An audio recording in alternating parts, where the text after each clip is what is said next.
సమర్థ సద్గురు సాయినాథ్ మహారాజుకి జై. సాయి భక్తులందరికీ నమస్కారం అండి. అందరూ ఎలా ఉన్నారు ఫ్రెండ్స్? మన సాయినాథుని దయ వల్ల అందరూ సంతోషంగా ఉంటారు అని మనస్ఫూర్తిగా కోరుకుంటూ ఈ రోజుటి వీడియో స్టార్ట్ చేయబోతున్నానండి.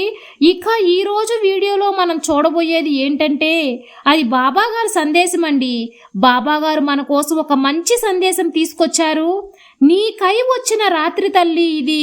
నేను చెప్పేది ఒక్కసారి విను, రేపటికల్లా ఎలా ఉంటుందో నీకే తెలుస్తుంది అని చెప్పి బాబాగారు మనకు చెప్తున్నారు. బాబాగారు ఏం చెప్తున్నారు, ఎలాంటి సందేశం అందించబోతున్నారు అనేది ఆయన మాటల్లోనే విన్నామా అండి. బాబాగారు ఏం చెప్తున్నారంటే, ఎన్నో రాత్రుల నుంచి నువ్వు ప్రశాంతంగా నిద్రపోయిందే లేదు కదా తల్లి. ఎన్నో రాత్రులు కంటి మీద కులుకు లేకుండా ఉన్నావమ్మా. ఒక్కొక్క రాత్రి కన్నీటితోనే గడుపుతున్నావు కదా బిడ్డ. కానీ ఈ రాత్రి నీకైనది తల్లి. నీ కోసమే ఈ రాత్రిని తీసుకొచ్చాను. నా మాటలు ప్రశాంతంగా విను, ఆనందం పొందుతావు. ప్రశాంతంగా విను తల్లి, పొద్దున కల్లా ఆనందంగా ఉంటావు. నిద్ర రాకుండా ఉండడానికి కారణం ఏమై ఉంటుందో తెలుసా? నేను చెప్పనా బిడ్డ? విను. నువ్వు చిన్న చిన్న కారణాలకే ఎక్కువగా భయపడిపోతున్నావమ్మా. ప్రతిదానికి ఎక్కువగా ఆలోచిస్తున్నావు. ఇది తప్పో పాపమో, లేకపోతే ఎవరికైనా ద్రోహం చేశానా, ఒకవేళ నేను చేసింది తప్ప అందుకనే నేను శిక్ష పడుతున్నానని అనవసరంగా నువ్వు ఆలోచిస్తున్నావు బిడ్డ. కానీ తెలుసో తెలియకో నేను ఏదైతే తప్పు చేస్తే మన్నించు బాబాని నా దగ్గర మొరపెట్టుకున్నావు కదా. నేను క్షమిస్తాను తల్లి, నేను తప్పక మన్నిస్తాను. కానీ నా ఎడమ కన్ను లెక్కమ్మా నువ్వు. నేను ఎప్పుడూ కూడా నిన్ను కాపాడుకుంటున్నానని నీకు తెలుస్తుందా బిడ్డ? మనస్సాక్షితో పోరాడే నీ మనసును నా కుడి లెక్కను చూసుకుంటున్నాను తల్లి. నువ్వు చేసే ప్రతి పని కూడా తప్పు కాదమ్మా.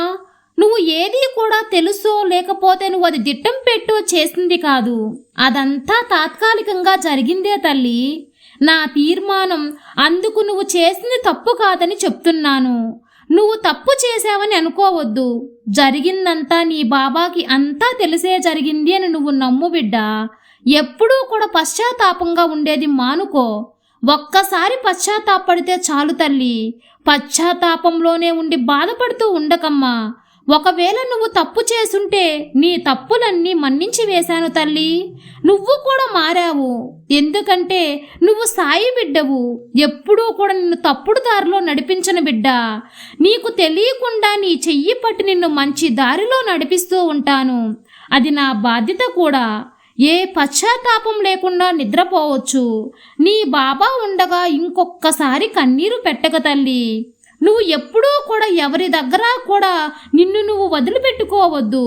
మనసులో నెమ్మది లేకుండా ఉన్నందువల్ల ఇక నుంచి అలాంటివన్నిటిని మర్చిపోమ్మా.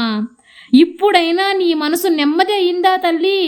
తర్వాత నీ మనసు దిగులు, నీ మనసులో ఉన్న కోరిక నెరవేర్చునా అని ఎప్పుడూ నీ మనసులో దిగులు పడుతూ ఉంటావు. అదే ఆలోచనతో ఉంటావు. నీ మనసుకు విశ్రాంతి లేకుండా, నీ కంటికి నిద్ర లేకుండా చేస్తుంది తల్లి. దానికి కూడా ఒక దారి చూపిస్తానమ్మా.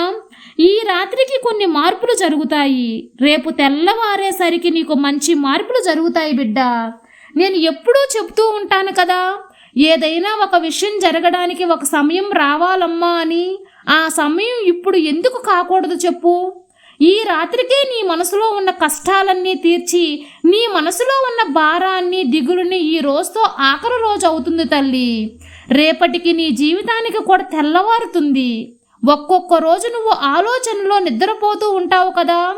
ఆ ఆలోచనల్లోనే నీ రేపటి రోజు ప్రారంభించు బిడ్డ.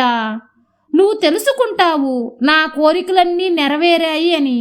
నా మనసులో ఉన్న కోరికలన్నీ నెరవేరాయి, నేను అనుకున్నట్లుగానే నా సమస్యలన్నీ తొలగిపోయాయి అని నువ్వు గ్రహిస్తావు తల్లి. ఎందుకంటే ఎప్పుడూ కూడా నేను చెప్పేది అదేనమ్మా.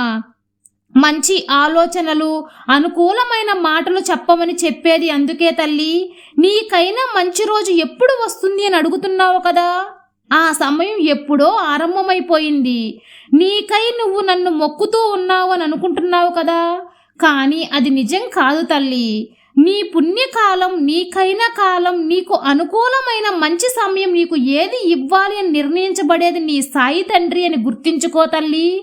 అందువల్ల నీ పుణ్యకాలం ఆరంభమైన తర్వాతే నువ్వు నన్ను పూజిస్తున్నావు. అన్నిటికీ ఫలితం నీ చేతి నిండా ఇస్తాను బిడ్డా. అంతవరకు మాత్రమే నిన్ను ఎదురు చూడమంటున్నాను. తెలుస్తుందా?